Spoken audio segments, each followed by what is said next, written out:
Pero siyempre the point is, just to remind lang always, don't forget that we are supporting the song. Don't overpower the song. Don't do it because, hey, maganda to ah. Pero, yung hindi bagay para for the lyrics. You have to think of that also naman. Kasi we are not just singing any song. We're singing songs like this that's supposed to be meaningful, diba? So we are honoring the Lord. So, parang is it a good idea for one to play the melody? Or parang excessive na siya? It's not necessary eh. Kasi you can do it if you are, kasi once you play the melody, you gotta be sure that you're really playing the right melody all the way. Because once you commit to it, don't make mistake. Yun yung mahirap. Melody eh.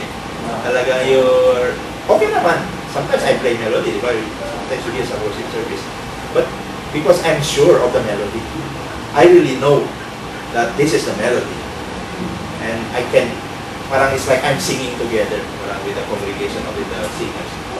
Kasi dapat exactly the same. Or if you want voicing, pero mas mahirap yan. Voicing na hindi siya melody pero harmony na pero moving together. So that's another thing. So you have to know first the skill. So instead of playing the melody, if you're not sure, don't play the melody. But play more of something simpler than the melody. Perhaps sometimes it's the same with the melody, but sometimes it's just sometimes just long notes of, say, example lang, that song. Ganyan lang, instead of, kasi pwede rin hindi ganyan, pwede rin.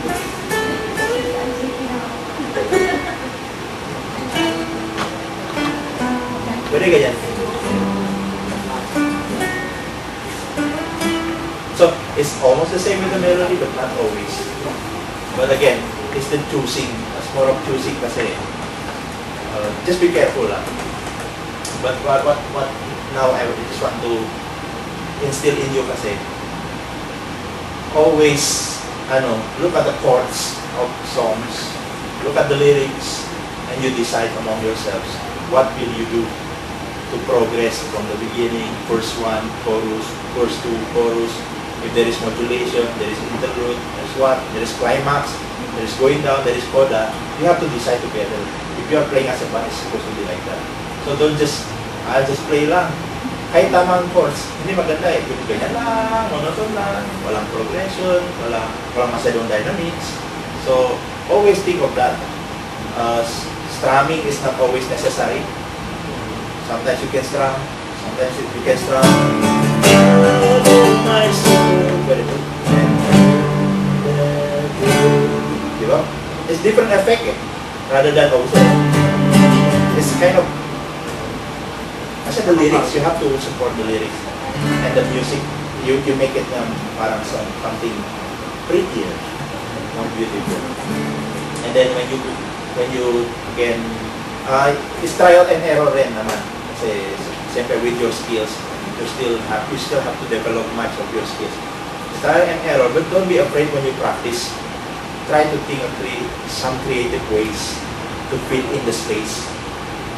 There is bass, there is chords, parang chords na the body.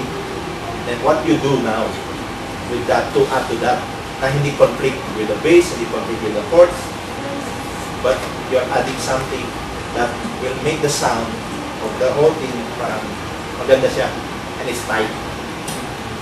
So yun lang. Always think of that. Okay? So, mula dito parang each member of the band should talk in hindi yung mindset na I just do something, pero kailangan, how can I contribute to them?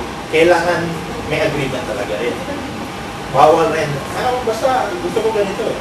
So the others also should say, oh sige, okay na yan. Or, you always have to be critical of yourself. Be critical of the band, the whole band also. Kasi if you won't do that, you won't grow. You have to be critical. Teka muna, bagay ba ito? Maganda ba ito? So it's always like that. Okay? Kaya leave it that way. Alam mo na, it's too much information. Bago ka mamaya, burn out na sa... Sige. Pero, Next week, for next week's game, master this 10,000 reasons chords. If you can memorize, better if memorize. We will do some variations with this, with whatever, kung all guitar or maybe keyboard, we will do that. And then I will try to add one song also. Fast. This is slow, one fast song.